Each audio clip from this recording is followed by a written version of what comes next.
lineup. But honestly, Dil se keh raha, I feel so happy seeing you all physically. I was kind of very fed up of virtual events and all that. So thank you so much for being here. Give it up, everybody. You know, I know we've all missed each other. I hope it returns to a world where we all belong. But you've been stalwarts in this entire journey. I can't tell you, honestly, the risk of sounding emotional, how happy I am to see you all face to face. So let's give energy to each other because we've been deprived of it for almost 2 years. Are you with me? क्या यार 1.5 साल घर में बैठे हो तभी Are you with me? There you go. So let's do this. Inaugural Leadership Power Panel. नाम में वजन है boss. What's next in retail? How retailers and developers are looking at this evolving industry. And can they stay ahead of this evolving industry? Ladies and gentlemen, the iconic, the Bahubali of our industry, Mr. Anuj Puri, Chairman, Anurag Retail. How are you, sir? Looking as sharp as ever. Good to see you. Please take center stage. Of course, joining him, when I see this gentleman, I get 5 times more energy because he is probably the Ranveer Singh of our industry. Ladies and gentlemen, CEO, bestseller, Mr. Vineet Gautam.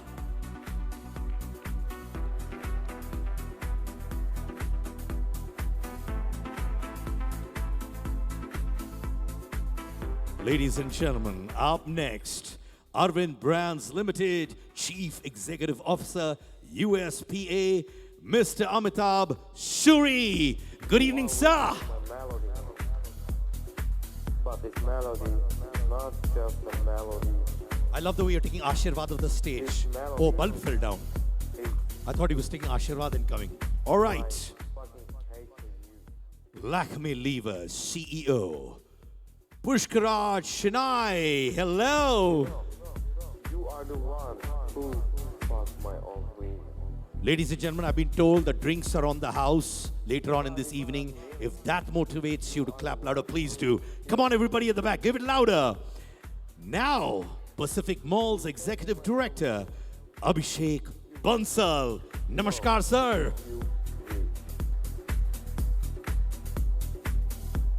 A lady I completely adore, and I'm seeing her probably again after 2 years.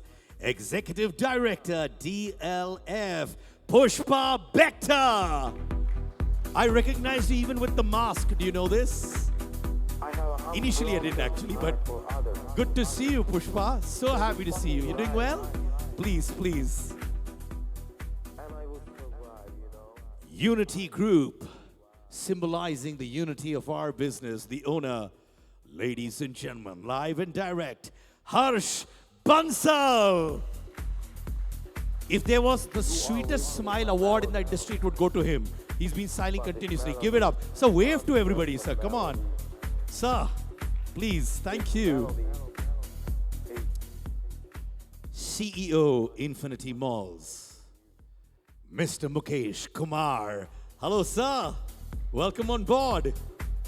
You know, you are the one who fucked my own queen. Ladies and gentlemen, years back in Hollywood, there was a film called Magnificent Seven, which had the finest cowboys and girls on screen. Later on, Mr. Bachchan and all came up with a film called Kaante, which had an epic lineup. And today, we have this on stage. Ladies and gentlemen, give it up for Lady Power and Men Power, and the man who does it so beautifully, Anuj sir. Enjoy the session. Great seeing you all right? इतना सन्नाटा क्यों है भाइयों?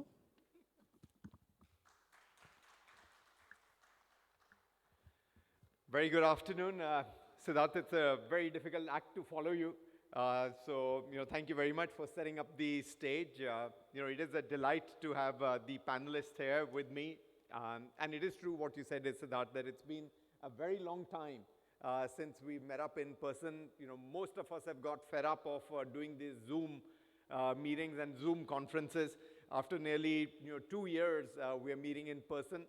I know many people are still sort of wondering whether they should come out physically or not. Certainly to the offices, they are contemplating whether it's worth coming to the office or not. But to the malls, they're certainly coming. There is a huge amount of pent-up demand that we are seeing getting converted over the last few months. And we are seeing that the continuity of that positivity will go ahead. So, I see in our offices, people are very reluctant to come in, but, you call them for lunch, they're absolutely there. You see them in the evenings in the markets, they're absolutely there. But to the office, they're a little bit reluctant to come in. And we'll discuss this and the future of retail a little bit more. But I do want to thank Mapic India for putting this show together. Thank you to Ashna and her team for bringing all of us together, for being able to get in such an elite panel together, and for organizing this evening. So thank you very much, Mapic, for doing that. Vineet, I think Siddharth mentioned you as what Ranveer Singh of our industry. I do want to ask you is that after the first wave, we saw a huge bounce back that came in. After the second wave, have we seen a similar bounce back? Worse, better, equal? One, and second is Vineet, is it more particular evident on the high streets versus the malls, or malls have also sprung back as strongly as high streets? So thanks, Anuj, and thank you, Mapic. I think to answer your question, it's in two parts. One, post the first wave, definitely there was pent-up demand. But what we have seen is that that was for the first wave. The second wave is actually, post the second wave, we're actually seeing consumers returning back with strong confidence. The demand this time is far higher than the demand we saw in the first lockdown. Nice. And there are multiple reasons to this, and if I can take the time to elaborate, I think if you look at the overall thing, pre-COVID, the wallet share in the lifestyle segment in retail especially was shared with so many other things. It was food, it was travel, and many more stuff. And I think that has actually currently been only being able to do on retail, because you're not traveling enough. Even if you're traveling, it's within India. And F&B itself has gone down. So I think there's huge demand, and I don't think this is pent up anymore. This is real demand that we are seeing. This is the real India bouncing back very, very strongly. And I think a large part of this is attributed to our demographic, which is young consumers. You can't lock them for 18 months. I remember my CEO calling me and said, your country is very brave. They can lock 1.3 billion people in homes. That's true. So I think the country is coming back on its terms. On the other part of high street versus malls, I think we are seeing demand everywhere. Whether it's malls or high street, we are seeing far higher demand. Initially, high street was definitely in demand because they were the one to open up first, because the governments have love for malls, right? Especially Maharashtra is very beautiful. They love the shopping malls. They don't want to open them. So we see a lot more high street demand in Maharashtra. But otherwise, across the country, we are seeing far greater demand in shopping malls. And Vineet, just continuing with that is, have you noticed any change in the consumer preferences? There are definitely changes in consumer preferences, and I can tell it from a lifestyle fashion perspective. We are seeing a lot more casual business growing more. Athleisure definitely is in huge demand. I think products that were related to socializing or going to office wear has definitely gone down. So like we can see formal wear going down, definitely. Also weddings are not happening as much they were happening before, so formal is definitely something down. Also a little bit of impact on dresses in the women's segment, because again socializing has got reduced. But all of that has been recovered by demands in denim, athleisure, tops, t-shirts. T-shirts definitely outselling any other category today. Also, I think if you look at a lot of our work has become from the screen, so it's only the top wear you see and you don't. So it's also the top wear is definitely selling far, far higher. But there was a lot of concern in our industry on denims, but I can only tell you the demand is unbelievable. So we are looking forward for this festive. And Vineet, would you be able to sort of guess whether the revenues for this year would be able to cross the pre-COVID level revenue numbers on an annual? Given Vineet, we did lose a few months.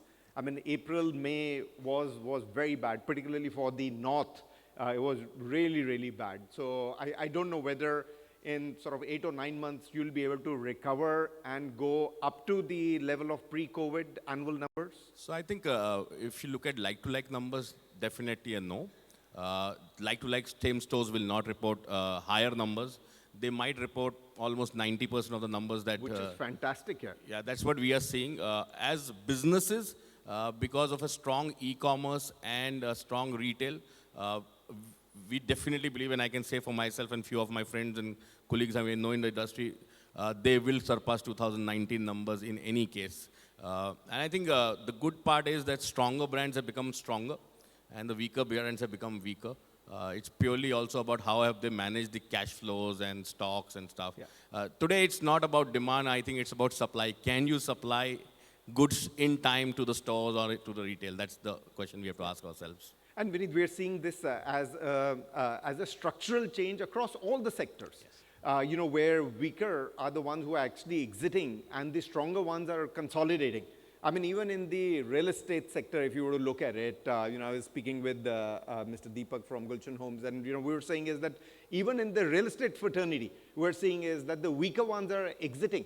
And then you say across the sectors, not only on retail, you know, across F&B, across pharmaceutical, across manufacturing, and the weaker are going away. So clearly my thought is that, you know, people like yourself who are on the panel, you know, this afternoon are going to be able to benefit through this process. Yes, I completely agree with you. I think that it's also about, I think we should look at some positives out of COVID. I think the biggest positive out of COVID was some fundamentals of business have been reset, which was required from long term. I think a lot of, sorry to say, businesses were on borrowed money, on valuations, and I think they definitely had to have correct one time. It's always a cycle that happened. Predominantly, this was COVID. It hurt us all of very badly. But I think it's for good of the industry and the good of everyone. I think that this reset had happened at this levels, not at the next levels where we will be. So I think some good positives coming out of COVID will be this, that businesses have been reset for a while. Pushpa, just continuing with that thought, what Vineet is leaving, you know, he said is that sort of informal, casual is doing very well. You know, you've got malls across various products and categories. How's the luxury performed, you know, particularly your two malls in Vasant Kunj? So, interestingly, what I've seen is that even after the first lockdown, luxury took off. But it didn't take off to the extent that it took off now after the second lockdown. Oh, wow. So what's really happening is that, if I can define it into two phases, one is the international travel is restricted at this point in time, and business travel is restricted. So one is seeing a lot of domestic consumption of luxury, and people experimented during the first wave, you know, from March to October. Post the second wave, what we are seeing is real consumers coming in for planned purchases in a big way. Two things. One is the weddings are becoming far more intimate. And so the kind of depth of consumption for, let's say, high-end jewelry has increased a lot. We've seen international luxury brands doing extremely well. There are queues outside a Gucci or outside an LVMH on a Tuesday morning, which is quite, you know, surprising. But it's also because the brands themselves have done a fantastic job. What they've done is they have reached out to all the HNIs who used to go to, say, a Dubai or a UK to shop. And they were able to get them back into our properties. And Mumbai is having its own luxury openings soon. So I'm sure things will be really good as far as luxury is concerned. And I endorse with what Vineet is saying about last year, the athleisure growing up quite a bit. But this year, actually, the growth has been across all categories. Yeah. And Pushpa, this is despite the second wave in Despite the second NCR, which wave. was really bad. It was quite bad. In spite of it, what we've seen is that consumers, I think, yes, they were really bored sitting at home. Millennials have come out in a big way. And families have come out too. F&B today, you know, in our portfolio, we have almost 25% of our portfolio is F&B. And you know, the kind of consumers who are coming in to shop and to dine has surprised us. So to give you some numbers, our August ending, we've actually recovered 95% of our 1920 levels of sales in the month of August. And if it's luxury, we've 150%. Wow, what are you saying? Of the Yes. pre-COVID level. Of pre-COVID. Well done, well of done. Pre-COVID. So I think, what's really worked for us in the DLF portfolio is trust. Consumers trust the sanitation and the kind of efforts that we put in for safety and the efforts that we put in for vaccination. You know, Anuj, we were the only people in the forefront that we vaccinated our entire staff, not just ours, our outsourced staff, our retail partners. We vaccinated everyone. The second round is going on as we speak. Our target is by September end, every person in our properties should be double vaccinated. And we've achieved it. I guess that brought in that confidence, and consumers saw visible sanitization, visible cleanliness, and that also helped. The other thing that we also do is use technology to ensure that the live occupancy in our properties do not exceed the social distancing norms. We actually stop people from coming into the property. The moment it hits that 6-meter radius, we actually stop people from coming in because we have a live occupancy count. And all these makes a big difference because the consumers know that we are not sort of going about it in a way which is purely commercial. We also have an overall holistic view in mind.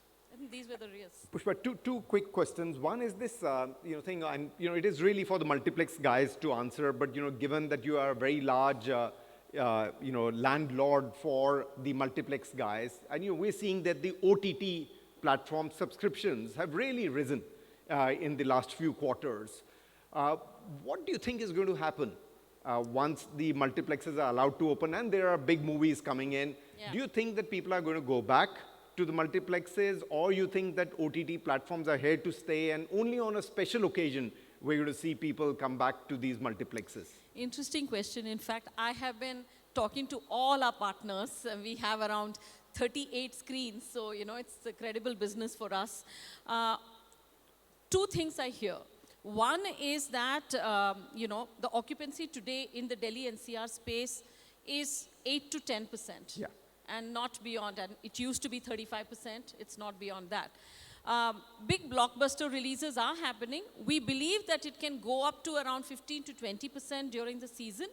But multiplexes will take its time.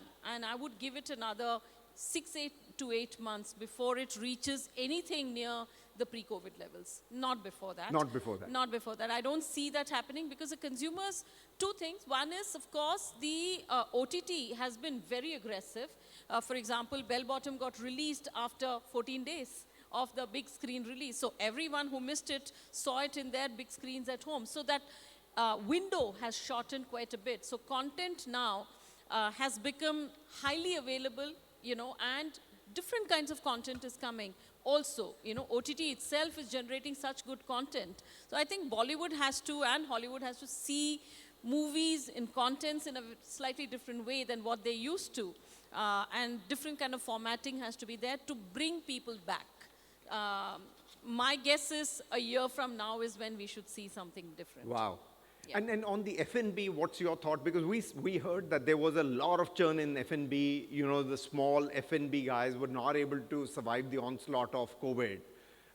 Given for a very longish period of time, they were shut. And we're seeing, churn, some people estimate between 30 to 40% of the F&B stores may not be able to open up their doors ever. So what has the experience been in malls on F&B?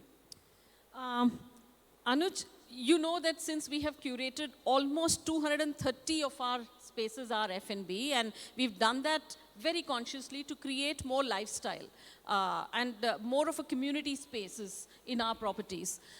We knew that there will be a churn. So what we did is we've been actually most patient with them, and we've given them the right kind of waivers even during the first lockdown and the second in order to save the industry. Otherwise, the industry would have collapsed far, far beyond what it has collapsed today.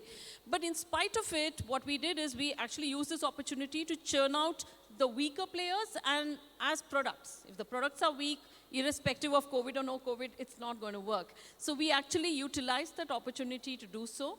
Today, when I talk about Cyber Hub, you've been talking about offices, and Cyber Hub is the one property which anchors all the Cyber City, right? And Cyber City, people have not come back yet beyond 20% of staff. Cyber Hub is absolutely rocking. I get during weekends almost 30,000 people every day. And that's happened because we did two things. We pivoted to retail at the right time. Today, almost 35% of athleisure retail is there in Cyber Hub. It started with Uniqlo, and we did that. But F&B also, we strengthened it. We used this time to strengthen and get better brands, and we've seen the better brands doing even better than what they used to do before. So I think what's happening is, like you rightly said, there will be a trust issue. Quality will always take precedence over cookie cutter copycats which had come up. So I think customers have chosen who they trust from a sanitation point of view and who they trust from a quality point of view. And we've just kind of looked at the trend and weeded out whoever are the weaker players who we know will not survive in spite of us giving them support. And otherwise, I think F&B is here to stay. In fact, the stronger players will go very, very strong. Over the next 1 year is going to be the space for F&B. We in Commons, we've done a lot of F&B there too. Harshji, I'm going to come to you. We heard a lot of positive comments coming in from Vineet and Pushpa. Barring a possibility of a third wave, is there anything else that can make it go horribly wrong? No, I don't think so. And for the third wave even, everybody was talking about third wave in the month of September. So luckily the September is ending today. And there is no sign of third wave. I think the vaccination is the key. And particularly in Delhi, I think 70, 80 lakh people have already vaccinated. And people are now, you can say, feeling comfortable after double dose. And I don't see there is a third wave in Delhi also. Yeah. So other than the third wave, your thought is that we are pretty much, back to the pre-COVID and perhaps even better than pre-COVID. Absolutely. We are almost back to the pre-COVID numbers. But there are many categories which are better than the pre-COVID numbers. We all were discussing. Even the cinema, my experience is cinema is doing very good. Pictures are, film contents are lined up. You can say Bollywood industry, they were waiting for the Mumbai to open. Now Mumbai is opening on 22nd of October. That's right. And most of them are now announced the pictures like Suryavanshi, 83, and so many pictures are lined up. Even today, we have 22 screens are in portfolio. The occupancy is around 20%. 20%? Yeah, 20% means 50% is allowed, so you can say 40%. So out of 50%, that 20% is of the total, so which is a good number. And even the Kismet picture, which recently launched, it's a Punjabi movie, and people are getting, you can say, good occupancy. Youngsters are waiting for James Bond. It's releasing maybe next week, tomorrow. Oh. So cinema will also do good. Actually, that will be a good benchmark, Harshji, that James Bond movie, certainly in cosmopolitan cities, you'll be able to get the pulse of the viewer, the patron, whether they come back to the cinema or not. Yeah. In my opinion, people are not going to cinema only for viewing movie. It's an experience. It's a family outing. Remember the days of VCR and VCP in the you can say early 2000s. So people are thinking that VCR have now come, nobody will go to cinema, and cinema is doing much, much better than those eras. So in my opinion, cinema will bounce back certainly very soon. It may take some time, but it will certainly come back. And the other categories are doing fantastically well, like CDIT, Chroma, and all digital people. They are doing very good number, much higher than the pre-COVID. Then athleisure are doing absolutely better than the earlier one. F&B, even the occupancy allowed is 50%. Still the numbers are better than the pre-COVID number. So if they were allowed for, you can say, 100% occupancy, they will certainly cross all the parameters and all. So there are many categories. Even sports. There is no cycle available in Decathlon. That's right, yes. So sports wear, sports gears, nothing is available. There are many categories which are doing much better. So overall, things are coming back to normal. Yes, there are many categories like Viniji said, the office wears, the formals, and maybe the wedding attire. They are little bit behind the original number, but most of them are coming back now. And do you think there are going to be some new retail formats that we may see? Absolutely. We are seeing that athleisure is coming up now in a big way. Like all the Nike people, Nike, Levi's, Puma, Adidas, they are looking for now 4,000 to 5,000 square feet of store. Earlier they were looking for 1,500 or so. So the TD of athleisure is very good. Now they are coming up for the experience center of all the athleisure people. So that's a new, very good category. People are coming, you can say, in big stores. And Harshi, what is going to happen to that fun zone? You know, the fun, entertainment, you know, for a very long time that hasn't got opened up. I don't know whether in Delhi they have yet allowed that to become operational. Do you think once it gets operational, there will be people who will come back to that? Or do you think that is going to be a long time before they come back? No, it's allowed in Delhi now. And people are in queue to go to Fun City. And numbers are back. The queue are smaller than Pushpa's LVMH. There is no doubt about that. The queue in Louis Vuitton is much bigger. But people are in queue because the schools are not open. Children are born in home, and people are coming out with the kids. And in our mall in Vegas, the Fun City number are better than the pre-COVID number. And my last question, Harshji, is what were the challenges that you faced during this last 18 months? The life is full of challenge. If there is no challenge, how can we improve? So there were big challenges because initially people were not coming to the mall. There was a big, you can say, myth that air-conditioned environment spreads the corona. That was a big challenge. It took some time to understand people that no, it's not the air-conditioned environment. It's something else. So people started to go to, you can say, airlines. Airlines was air-conditioned, and so many areas. And then there were many articles in the paper and by Correct. CPWD and so many people that it's not air conditioning. Though you have to be careful in every environment, but earlier the challenge was big that people were thinking that air conditioning environment will spread corona. So now everything is, I think, over, and there were many, you can say, more challenges. People were scared to touch the handles of the doors, and so many challenges were there, and now things are coming back, I think. Which is great. You know, all the three that we've spoken till now are very positive, Harshji. Let me come to Amitabh. Amitabh, you know, we heard from Vineet, we heard from Pushpa as well, saying is that, you know, the office occupancy is very little, and, you know, Vineet mentioned is that we're not having as much office wear being consumed during these times. So in the last 15 to 18 months, you've seen a change in the behavior of the buyer. Do you think this is going to remain as a structural change? Or do you think is that, you know, it is likely to come back to what the taste and preferences were pre-COVID level? Can you hear me? Yes, yes. So interestingly, pre-COVID, you had actually seen a trend moving towards the ath line. It was supposed to be more fashion-inspired. There was a resistance to wearing formal clothing everywhere. Even before? Even before. It was COVID. a very subtle change happening in the market. COVID came and accelerated the whole thing. So everyone Very now interesting. is looking for comfort more than fashion. And so in the first lockdown, you were wearing your pajamas and shorts, and then you got embarrassed, I assume, and then you went and looked around and figured out athletic wear, what we call athleisure. The Bollywood stars were airport looks had come back in. So there's a lot of fashion which kind of moved around, and consumers felt the association really deepened with that line of clothing. I don't think it's going to go in a hurry.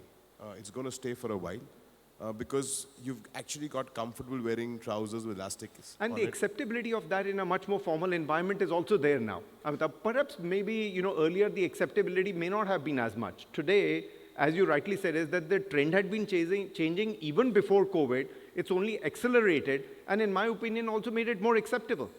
Very acceptable. So what Vineet mentioned was keyboard dressing. So when you're on a Zoom call, you're more bothered about what you wear on the top. Yeah. And there's a show-off element, so you end up wearing a brand with a logo of let's say, repute. But the logo has got to be carefully put forward. It can't be too loud in your face because that gives you the impression of being, I guess, disrespectful. to your counterpart. That's right, yes. So there was a lot of subtle changes which happened towards the kind of clothes men and women wearing in the last few months. Now it's become the norm because it's very acceptable to go for dinner wearing a tracksuit with a pair of sneakers. And actually you look far cooler than you would wearing a blazer today. So yes, there's a tectonic change in the way people want to look, and that's going to manifest itself into more shopping for us. Amitabh, a couple of questions. One is if you were to sort of look forward, how does this festival season look like? So festival, I'll give you a little backdrop on the wedding season or the Pujo, which went back a couple of weeks on. We were kind of pensive about wondering whether festive will really make a dent. There are too many restrictions for people to celebrate their festivals today. Ganesh happened in Bombay, and I was here that time, and I saw a lot more action than I assume it would be there. So I think festivals have made a very valid point. People are coming out and celebrating, and they are actually doing it with a bit of vengeance. There's a tinge of arrogance. I won't say arrogance, I'm saying more And about... Amitabh, maybe they've saved money as well. They just want to come out and say that they're not too sure what's going to happen going forward. They're kind of, there's a disaster loom in their head somewhere that let's enjoy ourselves a bit more. So I don't see festive shopping going down. In fact, I think festive shopping is going to beat a lot of records this year. I've been following all the mall sales for our brands and High Street. We are looking at a 120% growth over last year. So I don't see a reason why it will not happen. Store on store, same store. Store on store for high streets and malls have come back to almost 90% recovery. One thing I agreed with Pushpa was that brands who have equity or have salience with the consumers are the ones benefiting. The Me Toos or the wannabes are not really up there. And I think Vineet mentioned some time back, we are definitely going to have a problem of supplies in the market because there's a lot of pressures happening on the vendors and the manufacturing side of our business. Unless you are a good paymaster or a brand with repute, you're unlikely to get product on time. And the fact that the costs of product have gone higher with the rates of cotton moving up, with the rates of labor moving up, it's not going to be easy for the newbies or the not so strong brands to last. Yeah. And Amitabh, for you and Vineet, for you as well, globally as well, we're seeing a similar bounce back on the retail? We're seeing much stronger pullback globally. In Europe and US as well? In Europe, America is unbelievable. Yes. I think they are consuming like they have never consumed before, especially US. Even Europe is very, very strong on demand. And I think it's a global phenomenon because I think, as I said, the share of wallet was a very divided wallet earlier. Now there's hardly any chance. And if you have to indulge, what do you indulge in? The end of the day, you end up buying something. So if you see consumption across categories, automobiles we can leave down because the only thing we see on newspapers is automobile sales going down. And I think that is not the right way to look at consumption in this country. But every aspect of demand is going up. And I think globally also, so we are seeing very strong numbers. We have a very large wholesale accounts globally. And we are seeing them also doubling up sales or increasing sales. So consumption overall, I think if you read last time, there was this Black Swan event. Again, after that, there was huge demand. It's almost the replica. The world has changed so much, but it's the same replica of demand that we are seeing. So hopefully it stays. But like you said, the good cars are still not available. You can't find yourself a good car today. So the mass mentality of consumption will take a dip. So for a lot of people who are looking at mass manufacturing products, may find it difficult. But for those of us lucky enough to be in a sector where there is an aspiration element attached to it, I think it's going to be a good couple of quarters coming on. And Amitabh, one final question is that I do see, at least at home I see, my kids doing a lot more online shopping. I don't know whether they are ever going to go back to physical. They may still go back to physical and it may become a hybrid. But I'm not sure that they're going to completely go off, that online, habit that they have developed. So let me differentiate. There are two kinds of online shoppers. And in amongst the younger generation, they're not the Myntra and Amazon shoppers.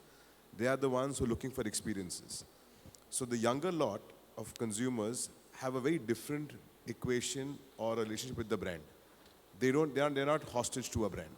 They expect the brand to live up to their expectations. So cool things like, am I sustainable enough? Am I giving back to the country or to the world at large, to the environment? Do I have a lower carbon footprint? Are probably caveats which are determining their purchases. And these guys are looking at brands who are not available offline. They're not looking for online brands offline. Versus a bunch of consumers who are discount seekers, who are coming to online to shop offline brands at a deep discount price. So I'm assuming Good point, that yes. your kids are not looking at deep discounts, but looking at experience shopping. And that's the challenge for the brands going forward, is that if you can't create experiences or you can't create aspirations or influencers can't reach out to consumers with your product, you will suffer. So it's very important for the brands to now take a leap of faith and start looking at their product and communication very differently. Yeah. And you know, it may be correct because Harshji has also said the same thing, that, you know, he's getting the same brands asking for 4,000 square feet. Previously, we were taking 1,500 square feet. So they're probably wanting to put more experiential, products and more, giving more experience. Yeah, go ahead, Vinay. So I think I'll come to the online first and then I'll answer the other part. I think earlier we used to make windows in stores. The e-commerce is the new window. You engage there, you see there. A lot of time you are able to convert consumers looking at the window and they will spontaneously buy. It's same thing is happening online. So it's just not discount seeking, it's a lot of spontaneous purchase that's happening. If you go down and see your wardrobes, lot of stuff are there which you didn't intend to buy. You just bought it because it's available. And that's happening with the youth. And that's where the consumption is going up. So they're consuming offline and they're consuming online. There is no chance today that you cannot be online and you cannot be offline. Stronger offline players are stronger online. Stronger online players are not stronger offline. Guys. So we need to, there's a very different, and I think this needs to be set in, and I think that's where experiences are coming in, right? And we are seeing global size increase, global increase in sizes of retail. I think whether you agree or not, it's been set in our heads now that you need social distancing. You need more space. So I don't think a lot of us are comfortable moving into a 500 square feet store with their 5 customers already. We are not comfortable. So the brands will have to, and I think a lot of my friends from malls are here. I think the malls will also have to expand and make more space for brands to Which take is over. music, absolutely music to the ears of... I'll add a caveat to it. Rentals is a separate discussion we will have. I just heard that mall construction cost has doubled or increased by 25%, so that's a separate discussion. Interesting on the fact of spaces that your productivity has to go up. And now all the brands open a lot of stores, small, big, medium, large, in the hope of increasing top line. You realize very clearly that 25% of your stores actually do the bulk of your business. So you have to go back and re-optimize your floor layouts and figure out how you can drive productivity. And in that case, I agree with Harshji that if you've got smaller floor plates, you've got a very small chance to survive. Pushpa, I know you have to leave, but I'm going to ask you one tough question a little bit. You were amongst the first ones who really belled the cat when it came to discussing with the retailers how to settle, soon after the first wave, and then you've continued with the same thesis, whenever the event has happened. Was it difficult internally to be able to get the consent? Because you've been benevolent. I must say on behalf of the retailers, at least on behalf of the industry from outside, I can tell you is that you were the first ones to have done it. And I think you were benevolent. Ashley, you want to say something? Well, I don't know where that term benevolent came in, but I know one of the Mumbai newspapers started that trend. I can tell you this, we did a whole risk analysis. So we were dealing with what I will call unknown after the first wave, right? We didn't know how consumers will react. We didn't know if retailers will be able to survive, etc. So as leaders, our responsibility was to ensure that the industry survives. The industry doesn't collapse. And it could have collapsed if we had not done what we did. What we also did was, it was not something which was completely subsidized and given away. We had 2% extra revenue share, and it was in sync with the season. We just gave 50% at the first quarter, and the next quarter took it up to 75 and 90, which was logical because we just took it as per our estimation of the sales trends, A.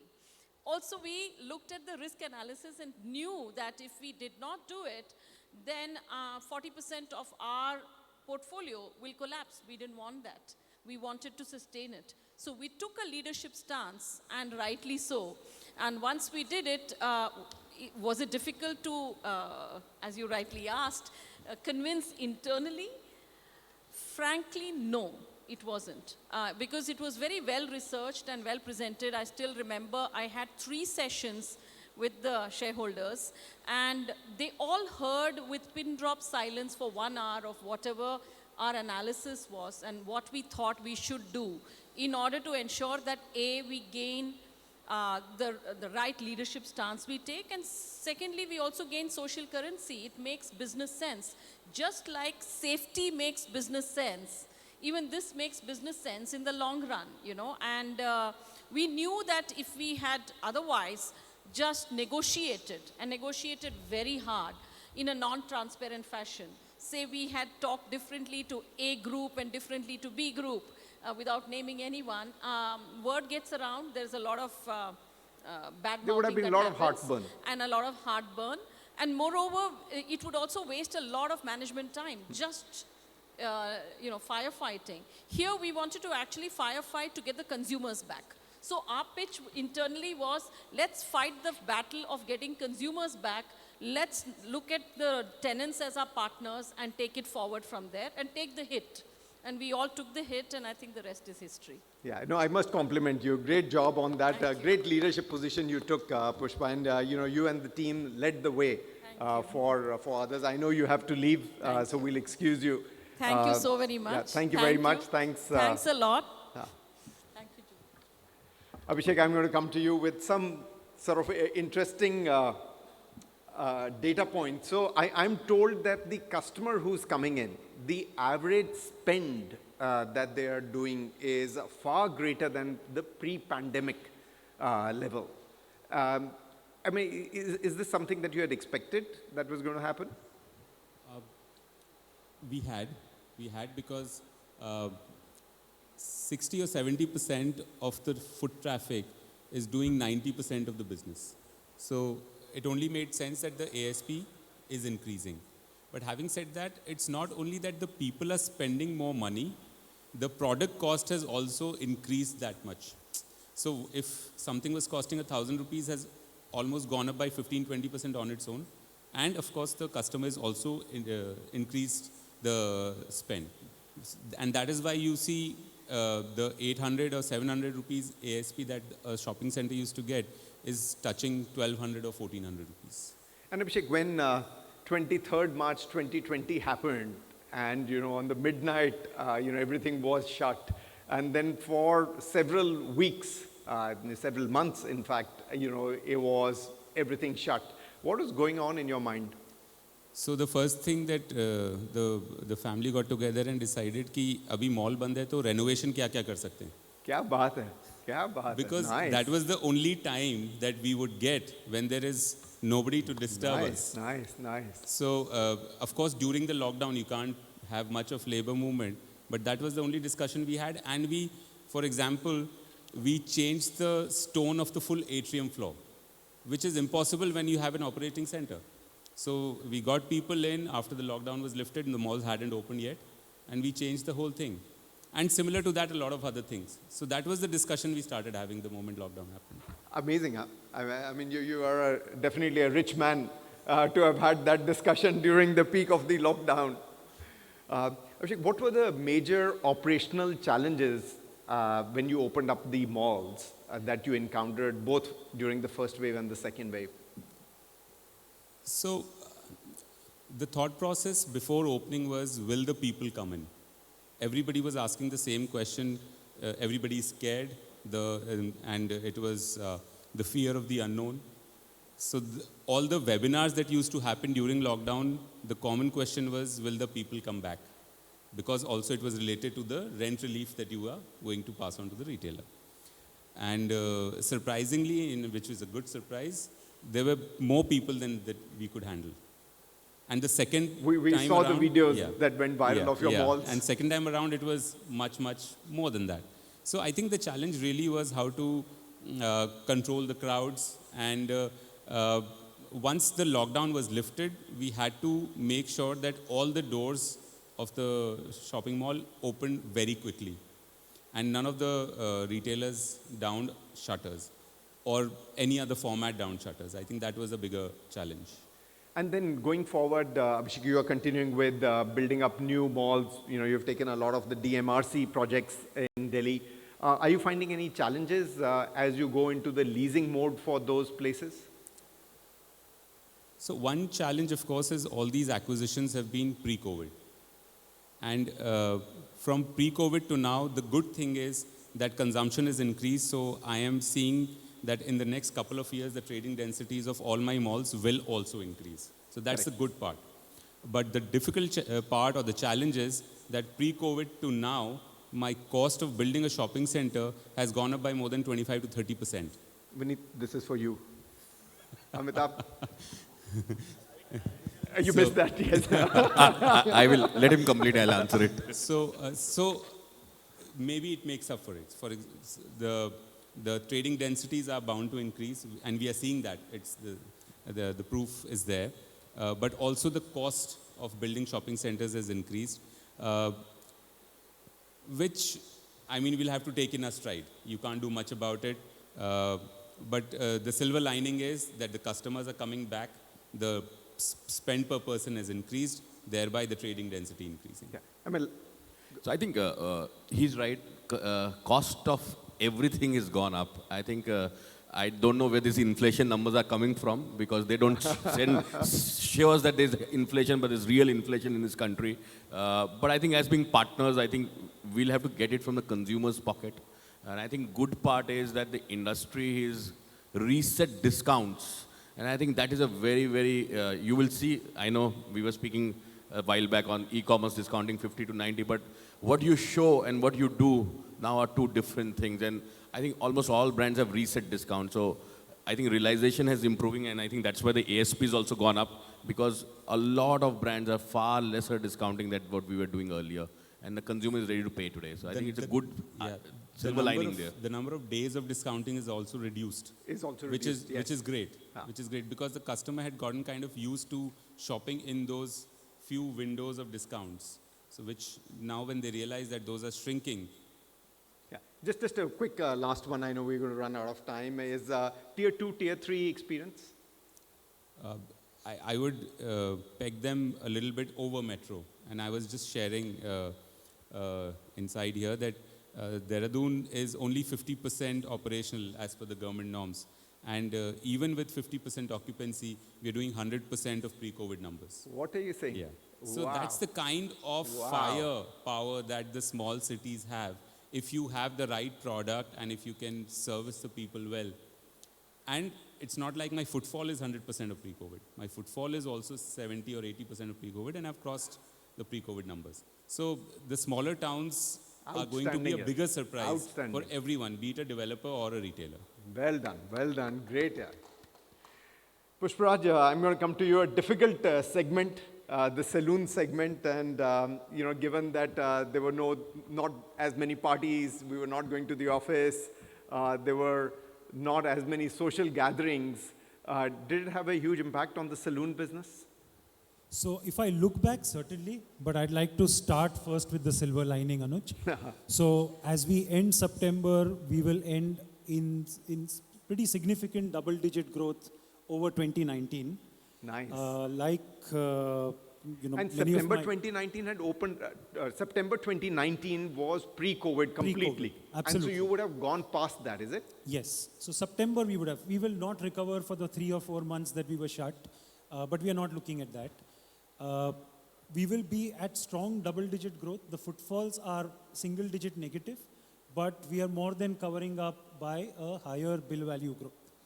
Now, but is it the same business? It's not. It is not business as usual. We've really had to sweat it out, revalue the fundamentals of the business. See, our business is a contact sport. Correct. Right? And the very things that people said are bad for you are what the business thrives on.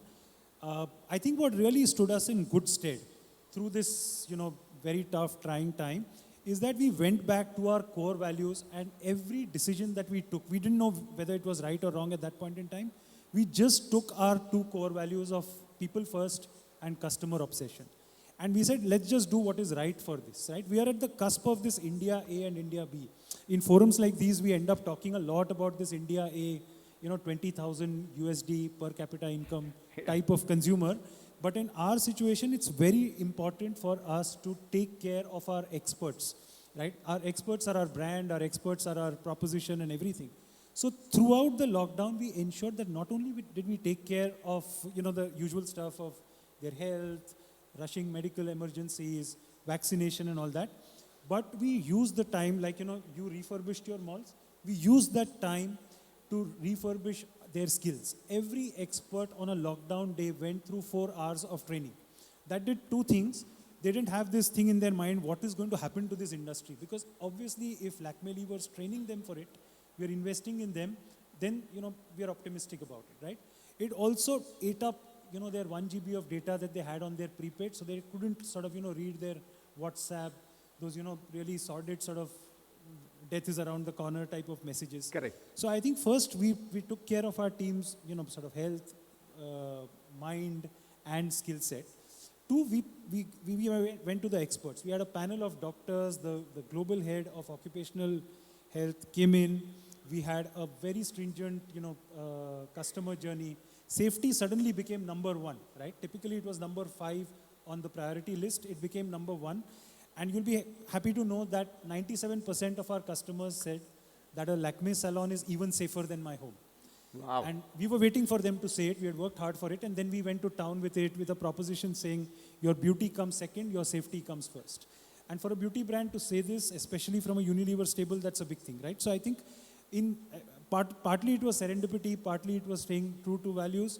But net where we stand right now, we are in a better situation. And I must also say that we have really bothered about our India B, which is our expert team. Our expert commissions are at their highest ever, right? And that gives me particularly, pride to say that, we've really taken care of that. We altered our commission structure. We variabilized a lot of our costs. And our experts are walking away with more money in September than they did in September 2019, right? Because that's really important. Imagine in a country like this, if our recovery is K-shaped, right? Then in many ways, we are not driving inclusive growth, and we'll go down, some of our illustrious neighbors, and there will be social instability. So, as we grow and as industry leaders, we need to ensure that the entirety of Indian population goes through this V-shaped recovery. And it should be a sharp V rather than a K where, part of the population falls back. So I take particular pride that our teams are growing as we sort of, walk our way back through the Very pandemic. nice, sir. And it does show the DNA of your parent company. Exactly what you said is, took care of the employees and made sure that you retrained them, repurposed them to be able to go out. And today you're reaping the benefit with lower number of footfalls. You're being able to get more money from those guys. And Mukesh, I'm going to come to you. Pushparaj used this alphabet called as K. And we've only heard the upside of K. The downside of K, I think, is Maharashtra with the strict lockdown on the malls. Unless you tell me otherwise, I understand that the mall reopening, entry, double vaccination, which rightfully should be the case, has created some dampening on the enthusiasm of the shopper. Yeah, Anuj, you kept the bad news to the last. I think that's a good thing to do. When you look at today here in the panel also, the way it's being formed, there are 3 good news, 1 bad news. See, unfortunately, I would say that, as an industry, we have not been able to really convince the government that, the malls are very safe. Although if you look at all the other states in the entire country, we have been able to convince the government that we are absolutely safe. If you look at last year also, when the malls opened after the first lockdown, we could get the customers back to the mall. I think almost 70% people came back to the mall by the month of Feb and maybe Jan end. So, I mean, it was very well recognized that we are absolutely safe for shopping. But unfortunately, after second lockdown, we expect the same thing to happen. But government has put a restriction to it. We had a very difficult task to get the retailers to open the shop because they had a similar challenge. They didn't have the employees who are doubly vaccinated. So it took us almost 3 weeks to get all the shops open. Now we're struggling with the same thing. You don't have the footfall because it's not in our control. It's not on the, even citizens can't control it because they want to get vaccinated, but there was no vaccine available earlier. So in fact, if you look at in the month of May or June when the vaccination started for people between 18 to 45, we didn't have vaccine in Maharashtra at all. So technically, the vaccination started for 1845 in the month of June. So you add 84 days from there plus 14, you're talking 100 days for you to get to enter the mall, whether as an employee or as a retailer. So it's a situation that we are struggling with today. But good news is that people are coming back to the mall. We almost, I would say 40% people are being sent back after they come to the shopping center because What they are are you not saying, doubly vaccinated. 40%? 40% people, they know that malls are open, they want to come back. Unfortunately, rules are so strict, we can't definitely flout those rules, so we have to send them away. But people are coming to the mall today, they have been shopping. So with 30-35% footfall, we're able to do at least 50-55% of the revenue, which definitely is a good sign. I would say that maybe it will take 4 to 6 weeks when you have more people get vaccinated, or the government dilutes the notification and allows single dose people also to come to the mall. We have been making our requests, writing letters, meeting the ministers, but somehow it is not given us any result. We're still trying, and it is not only in Mumbai, I think the whole of Maharashtra has this problem. But fortunately, retailers also believe today that yes, it's just a matter of time, and they have seen those numbers, and it's just a matter of time. As I said, that the way they are doing well in other states, Maharashtra will also follow the same trend. Yeah, but you know, Mukesh, you're saying is maybe 4 to 6 weeks, maybe the law regulation change in early 4 to 6 weeks is not that far because you know we're just into the season now. So you know We don't want to miss the bus. I know you know what, because this season is very important for us. That's October right. and November, Diwali and Dussehra is very, very important because what happens after Diwali, there's a lull for 10-15 days time. Then you get into Christmas shopping and New Year's. Then you get into end of season sale. So what's happening? People today, the consumers, they may not like to wait. You know, they can do shopping from the high street. It's what happened during the festival time. You want. I think our time's up. They've shut your mic. Well, thank you very much. Thank you very much to this panel. You know, very kind of you. You know, as I think Pushparaj, you summarized it beautifully, saying it's a K. You know, for many of the stakeholders, you know, it's going up. For you know, some going down. You know, certainly, Vineet, as you rightly said, is that the weak are becoming weaker and the strong are becoming stronger, and we're going to see some of the habits which Amitabh you referred will continue to remain the way that it has gone in COVID. It's not that we're going to go back to exactly the same position as it was pre-COVID, but very encouraging, Harsh and Abhishek and Pushpa from you on you know what we are seeing in Delhi on NCR, the pullback that we've had on the retail and the spend that we've had, even with lesser number of footfalls. I mean, Dehradun is a fantastic example with 50%, you know, you being able to do that, you know, 100% shopping. Hopefully, Mukesh, we're going to see the bounce back in Maharashtra even more stronger than what we have seen in Delhi. If we have to look at the examples of the malls that have been opened up and of the international retailers, the way that their sales have bounced back. So thank you very much, and you know, really enjoyed this session. I'm going to hand it back to Siddharth. Thank you so much, sir. Ladies and gentlemen, give it up for the iconic Anuj, sir, and of course, the Foladi team of Vineet Gautam, Amitabh Suri, Pushkaraj Shenoy, Abhishek Bansal, Pushpa Bector, Harsh Bansal, and Mukesh Kumar. Thank you. Ladies and gentlemen, if you need a black coffee to pump it up, do it now. Come on. Talia, please, everybody.